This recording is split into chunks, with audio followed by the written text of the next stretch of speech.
Hello વિદ્યાર્થી મિત્રો, આપણે આજથી ઓનલાઈન વર્ક ચાલુ કરીએ છીએ ગણિત વિષયના ધોરણ 11 સાયન્સ. સૌપ્રથમ હું પહેલા પીરિયડમાં દર વખતે 11મા ધોરણ અને 12મા ધોરણમાં સાયન્સ રાખીએ તો કઈ રીતે મહેનત કરવી એ જરૂરથી કહું છું, તો તમે લોકો ખાસ ધ્યાન રાખજો. આજે હું તમને જે મેથડ શીખવાડીશ એ તમારે દરેક વિષયમાં કામ આવશે અને દરેક વિષયમાં ફોલો કરો. તમે એ ગ્રુપ રાખો કે બી ગ્રુપ રાખો એનો કોઈ અર્થ નથી, પરંતુ જરૂરી શું છે મેથડ. તો એ સિસ્ટમનું નામ છે 3R system.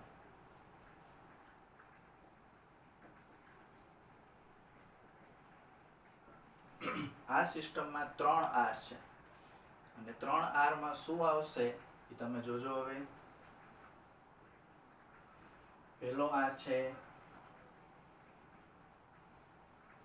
Regular reading. Regular reading નો મતલબ શું થાય? રોજનું રોજ વાંચવાનું.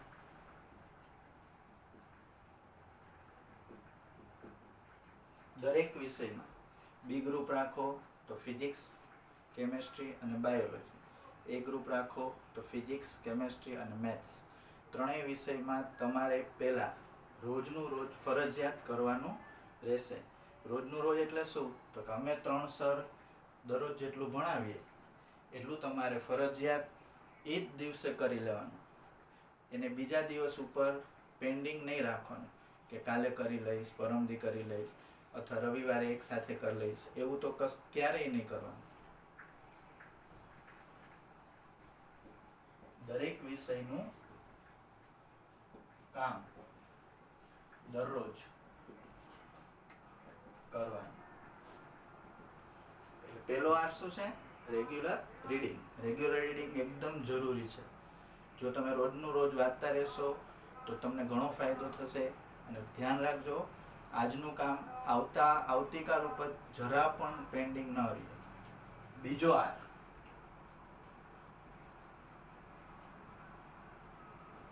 Regular test.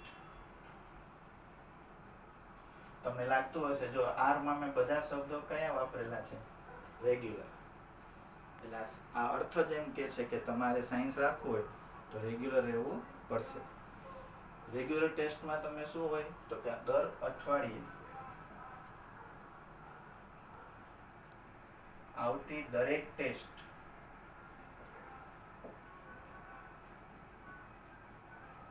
નું વ્યવસ્થિત વાંચન કરી અને પરીક્ષા આપવી.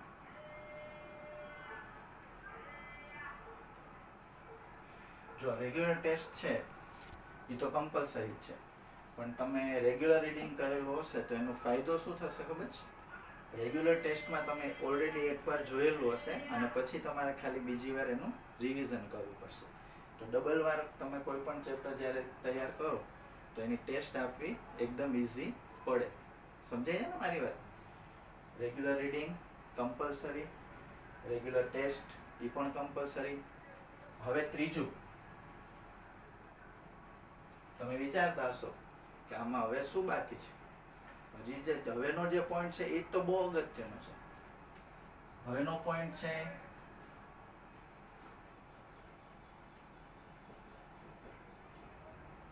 Regular revision.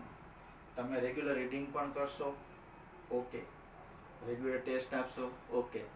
પણ જો તમે રેગ્યુલર રિવિઝન ન કરી શકો તો બધું નકામું છે. દાખલા તરીકે તમને સમજાવું કે તમે પહેલું ચેપ્ટર ભણી લીધું, તમે રેગ્યુલર રીડિંગ કરી લીધું, એની રેગ્યુલર ટેસ્ટ પણ આપી દીધી, પણ જો તમે રેગ્યુલર રિવિઝન એટલે જ્યારે 5મું ચેપ્ટર ચાલતું હશે ત્યારે જો પહેલું ચેપ્ટર રિવિઝન નહીં કરો ઘરે બેસી અથવા એનો ટાઈમ નહીં કાઢો તો આ બધી મહેનત પાણીમાં જઈ શકે. સમજાય છે મારી વાત? રેગ્યુલર રિવિઝન ખૂબ જ જરૂરી છે. તો આપણે આજે 3R સિસ્ટમ ભણ્યા, એમાં શું જોયું? એક તો રેગ્યુલર રીડિંગ. ફરીથી કહું છું, ધ્યાનથી સાંભળજો. રેગ્યુલર રીડિંગનો મતલબ શું થાય? રોજનું રોજ વાંચવાનું. દરેક વિષયમાં દરેક સર 3 થી 4 પ્રશ્ન કરાવશે. હું મારી વાત કરું તો 10 દાખલા મારી રોજની કેપેસિટી છે 1 કલાકમાં. બીજા દરેક સર છે એ મિનિમમ 4 થી 5 પ્રશ્નો અથવા 3 પ્રશ્ન આરામથી કરાવશે. એટલે તમારે દરરોજ તો કરવાનું જ છે. એ તો એક ગાંઠ બાંધી જ લેવાની. જો તમે રોજનું રોજ કામ કરેલું હશે તો તમને રેગ્યુલર ટેસ્ટમાં બહુ સરળતા રહેશે. એક વખત ઓલરેડી વાંચેલું હશે, બીજી વખત તમારે ખાલી પુનરાવર્તન કરવાનું રહેશે. એટલે પહેલી ટેસ્ટ આપશો ત્યારે એ ચેપ્ટર તમને 2 વખત આરામથી થઈ જશે. ત્યારબાદ રેગ્યુલર રિવિઝન પણ બહુ મહત્વનું છે. તમને ખબર જ છે રેગ્યુલર રિવિઝન વગર બધું નકામું છે. કેમ કે તમે આગલા ચેપ્ટર ભૂલી જાઓ, બરાબર? તો એ ભૂલાય નહીં અને એનું સતત રિવિઝન કરતો રહેવું પડશે. આ સિસ્ટમમાં હજી એક આ છે, પણ એ હું તમને સાયન્સમાં જ્યારે 12th સ્ટાર્ટ થશે એ દિવસે કહીશ. અત્યારે 11thમાં તમારા માટે આટલું ઇનફ છે.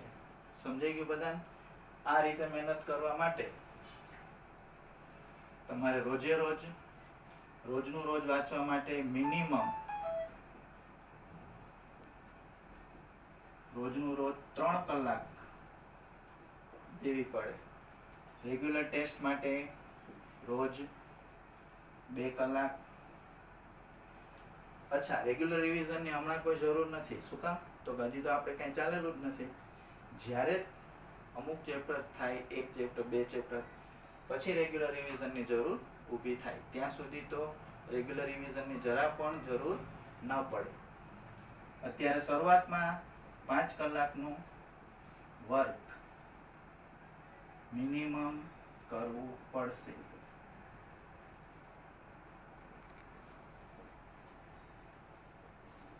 સમજાઈ ગઈ મારી બધી વાત?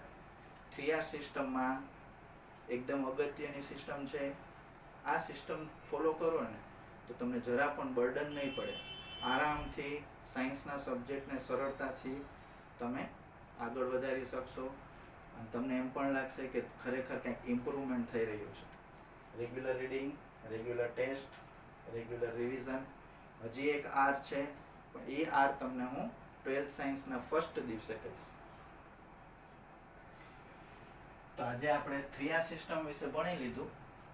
હવે એનાથી આગળ વધતા પહેલા હું તમને થોડીક માહિતી એ આપવા માંગુ છું કે તમે જો સાયન્સ લઈ જ લીધું છે તો હવે તમારા દિવસો બહુ અગત્યના છે.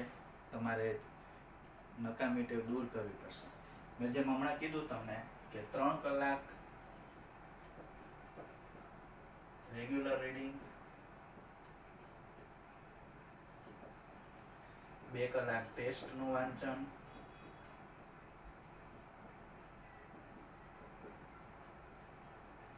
એટલે 5 કલાક તો તમારે ફરજિયાત આપવાની જ છે. ઈ ફાઇનલ. રોજ 5 કલાક ફરજિયાત.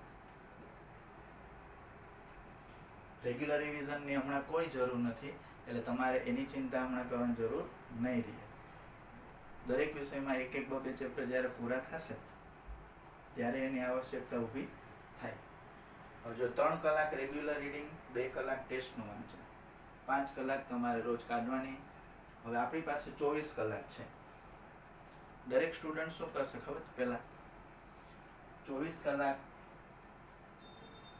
એમાંથી પહેલા એ 8 કલાક સુવાની કાઢશે. 24 કલાકમાંથી 8 કલાક સુવાની, એટલે રહી કેટલી? 16. પછી સ્કૂલની કલાક કાઢે, ટ્યુશનની કલાક કાઢે. 7 કલાક, માનો કે 8 કલાક એ કાઢી લે, 7 કલાક કાઢી લે. હાલો, 7 કલાક સ્કૂલ, કેટલા વધશે? 9. હવે તમારી પાસે 9 કલાક છે. એમાં તમારે જમવાનું, તૈયાર થવાનું, સ્કૂલેથી આવવા જવાનું ઘરે, આ બધા ટાઈમિંગ કાઢો. માનો કે તમે 1 કલાક બીજી કાઢી નાખો.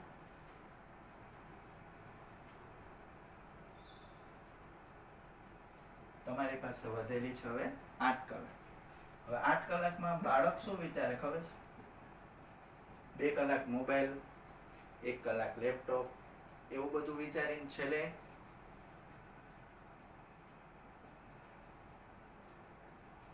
2 કલાક મોબાઈલ, બરાબર, 1 કલાક રમવાનું.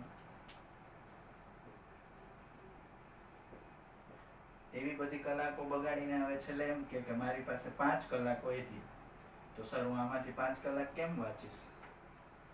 તો એના માટે તમે થોડોક વિચાર કરવાનો જે આઈડિયા છે એ ચેન્જ કરો. મેં તમને શું કીધું કે તમે 2 કલાક મોબાઈલ ને 1 કલાક રમવાનું, એ જો તમે પહેલા કરશો તો ટાઈમ નહીં વધે, અને 2 કલાકની બદલે તમારાથી 3 કલાકે મોબાઈલ વપરાશે. તો આપણી પાસે જે 8 કલાક છે એમાં જ પહેલા 5 કલાક રીડિંગ કાઢી લઈએ, તો પછી એમાં જે ટાઈમ હોય તો 2 કલાક 3 કલાક એમાં તમારે જે કરવું હોય એ કરો હમણાં. પછી તો તમારે ઓલરેડી રિવિઝન માટે ટાઈમ કાઢવાનો જ છે, રેગ્યુલર રિવિઝન વગર તો બધું નકામું છે, બરાબર? સમજાય છે મારી વાત? જો ફરીથી સમજાવું, 3 કલાક રેગ્યુલર રીડિંગ કરશો, 2 કલાક ટેસ્ટ વાંચશો, 5 કલાક, હવે આપણે શું કરીએ 24, હજી તો 8 કલાક બહુ વધારે શું સુવાનું? સાયન્સના સ્ટુડન્ટને 8 કલાક ન સુવાનું, સાયન્સના સ્ટુડન્ટને 4 થી 5 કલાક સુવાનું. પણ હમણાં કાંઈ જરૂર નથી, અત્યારે તમે ધીમે ધીમે ટેવ પાડશું.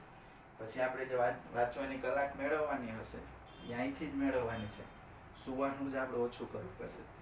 પછી તમે માનો કે 4 કલાક સૂશો તો સીધા 4 કલાક વાંચવાના વધી જશે ને. તો એ જ આઈડિયાઓ લગાડીને આપણે બધું મેનેજમેન્ટ કરવાનું છે. ફરીથી કહું છું, 24 કલાકમાંથી અત્યારે 8 કલાક સૂજો, મને વાંધો નથી.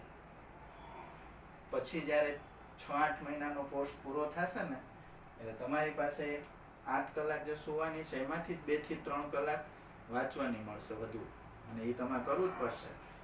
બીજું, મોબાઈલ આડાવડા ટાઈમ બગાડવાની 3 કલાક છે આપણી પાસે, એમાંથી 2 કલાક કાઢવી પડશે એક્સ્ટ્રા. 3-4 કલાક, 3 કલાક અહીંથી માનો 2 કલાક કાઢી ગયો સુવામાંથી, તો એ આપણી પાસે મિનિમમ રોજ 8 કલાકનું કામ તો કરવું જ પડશે. હમણાં નહીં, 6-8 મહિના પછી, જ્યારે ફરજિયાત તમારે શું કરવું પડશે? સાયન્સમાં તમે એકદમ ઓતપ્રોત થઈ ગયા હશો, તમારી પાસે બધા વિષયનું મટીરિયલ બી વધી ગયું હશે, બધા વિષયમાં 4-4, 5-5 પ્રકરણ ચાલી ગયા છે, ત્યારે ફરજિયાત તમારે 5 કલાક જે આપણું ફરજિયાત વાંચન છે એમાં તમારે મિનિમમ 3 કલાક રેગ્યુલર રિવિઝનની વધારવી પડશે. વિદ્યાર્થી મિત્રો, હું તમને 3R સિસ્ટમથી બિલકુલ ગભરાવતો નથી, ચિંતા ન કરો. તમને જ્યારે આ રીત ફાવી જશે ને ત્યારે તમે જ એમ કહેશો કે સાવલે છે, તમે જે રીત આપેલી એનાથી અમને બહુ મજા આવે છે, અને કેટલું વાંચન થઈ જાય છે અને એટલું સિસ્ટમેટિક બધું થઈ જાય છે અમને જરાય ખબર પડતી નથી, અને એકદમ સરસ રીતે અમે ટેસ્ટ આપી શકીએ છીએ, રિવિઝન બી થઈ શકે છે. પણ તમારે એકદમ દ્રઢ સંકલ્પ કરવો પડશે. રોજની 8 કલાક વાંચવાની કાઢવી એ આ મોબાઈલ યુગમાં એ બહુ અઘરી વસ્તુ છે, પણ તમે કરી શકશો, કેમ કે દરેક વિદ્યાર્થી કરે છે. જેને સાયન્સમાં આગળ વધવું છે, એન્જિનિયરમાં કે મેડિકલ લાઇનમાં, એને આ ફરજિયાત કરવું પડશે. શોખથી તો સાયન્સ કોઈ દી રખાય નહીં, શોખથી કોઈ દી આપણે સાયન્સ રાખીએ તો આગળ ના વધી શકીએ. હજી તો મેં તમને 3R સિસ્ટમમાં 3R જ કીધા, 4થો R તો હું જ્યારે તમને 12થમાં કહીશ પહેલા દિવસે ત્યારે તમને એમ થશે, વાહ સર, આ તો સરસ રેગ્યુલર સિસ્ટમ. આ સિસ્ટમ જો તમે ફોલો કરો તો ઇમ્પ્રુવમેન્ટ એટલું આવશે કે તમે સામાન્ય વિદ્યાર્થી હશો, 60% સ્ટુડન્ટ હોય એ પણ આરામથી આ સિસ્ટમથી 90-95% સુધી પહોંચી શકે. અને જો આ સિસ્ટમ ફોલો કરશો તો એકદમ સરસ માર્ક આવશે. તમારા વાલીઓનું આપણે સપનું પૂરું કરી શકશો, તમારું સપનું પૂરું કરી શકશો. 2 વર્ષ છે આપણી પાસે, આ 2 વર્ષમાં આપણે કોઈ પણ સંકલ્પ પૂરો કરી શકશું. જરૂર છે ખાલી મોબાઈલથી દૂર રહેવાની, ખોટી ટેવથી દૂર રહેવાની, બરાબર? આ બધી આદતો જે આપણો ટાઈમ બગાડે છે એ 2 વર્ષ માટે ભૂલી જવાનું, તો જ આપણે સાયન્સમાં માર્ક્સ લઈ શકશું. નહીં તો પછી શું થાય, ખાલી શોખ રાખ્યો, સાયન્સ રાખ્યો, પણ માર્ક કેટલા આવ્યા કોઈને કહી ન શકીએ એવા માર્ક આવે, બરાબર? તો સમજાય કે 3R સિસ્ટમ? 3R સિસ્ટમથી તમે એકદમ સરળતાથી સાયન્સના દરેક ડગલા આરામથી ભરી શકશો. બીજું, મેં તમને આજ સવારે ફર્સ્ટ ચેપ્ટર ગણ પરિચય છે એના 10 પેજ ટેક્સ્ટબુકના PDF ફાઇલમાં મોકલેલા છે, બરાબર? હવે ગણ ચેપ્ટરની ચર્ચા કરીએ એ પહેલાં તમને એટલું યાદ કરાવી દઉં કે ગણ વિશે તમે ઓલરેડી ઘણું બધું જાણો છો. ગણ ચેપ્ટર છે એ તમે 8મા 9મા ધોરણમાં અથવા 10મામાં ક્યાંક ને ક્યાંક ભણેલા છો, પણ એમાંથી આપણે 60% જેટલું રિપીટ થશે અને 40% જે છે નવું એ તમે મારી પાસે શીખશો.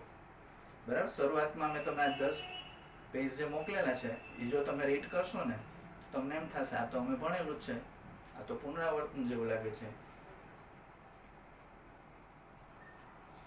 તો પહેલું ચેપ્ટર જે મેં તમને સવારે એના 10 પેજની પહેલા જ 10 પેજ છે સળંગ ટેક્સ્ટ બુકના, કેમ કે ઘણા લોકો પાસે ટેક્સ્ટ બુક ન પણ હોય તો એ 1 થી 10 પેજ જે તમને મેં મોકલેલા છે એ તમે જોઈ શકશો PDF ફાઇલમાં, અને તમે એ વાંચજો. જો તમારી મેળે જ તમને ઘણું બધું આવડી જશે. શું કામ? તો કે એ ચેપ્ટર ઓલરેડી 8મા 9મામાં તમે ભણેલું છે.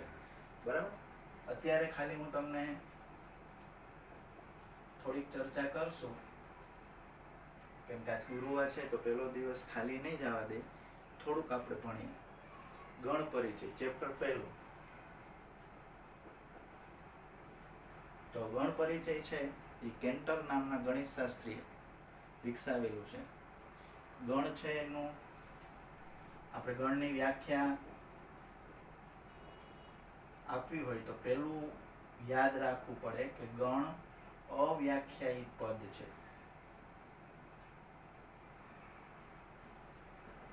એટલે શું? કે જેની વ્યાખ્યા ન હોય. તો ગણ સમજવું કઈ રીતે? તો ગણ સમજવા માટે જુઓ, ગણનો મીનિંગ શું થાય? ગણનો અર્થ થશે નિશ્ચિત જાતિઓનો સમુદાય. એટલે ગણ નિશ્ચિત જાતિઓથી બનતો સમુદાય. દાખલા તરીકે હું તમને એક ઉદાહરણ આપું છું કે છગડીયા કૌંસમાં 1 2 3 ગાય, ભેંસ, વાઘ ને આવું બધું લખેલું જુઓ તમે. ભલે મેં છગડીયો કૌંસ કર્યો પણ આ ગણ ન કહેવાય. શું કામ? તો કે એમાં જો આ 3 સંખ્યાઓ છે જેને સંખ્યા કહેવાય. ગાય અને ભેંસ છે એ પાળતું પ્રાણીઓ છે, એ સંખ્યા નથી. અને વાઘ છે એ જંગલી પ્રાણી છે. બરાબર. મેં આમાં 3 જાતિ રાખી છે: સંખ્યા, પાળતું પ્રાણી અને જંગલી પ્રાણી. 3 વસ્તુ જો મેં આમાં રાખેલી હોય તો પછી આને ગણ ન કહેવાય. આને કંઈ કહેવાય જ નહીં. ગણિતમાં આનું કંઈ નામ જ નથી. આ ખાલી તમે લખ્યું કહેવાય. બરાબર. તો ગણ કોને કહેવાય?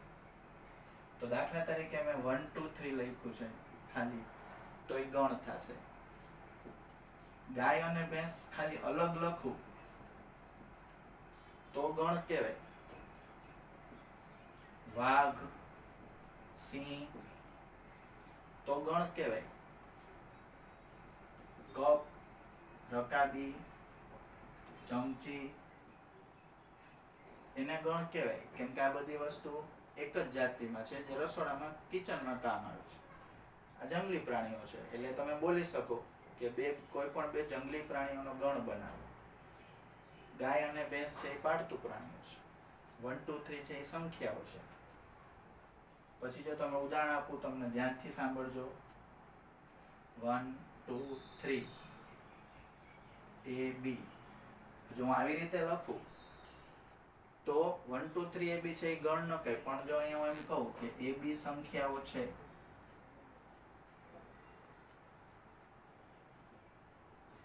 તો એને ગણ કહી શકશો, કેમ કે 1 2 3 સંખ્યાઓ છે, AB સંખ્યાઓ છે એવું મેં તમને બારે લખીને આપેલું છે.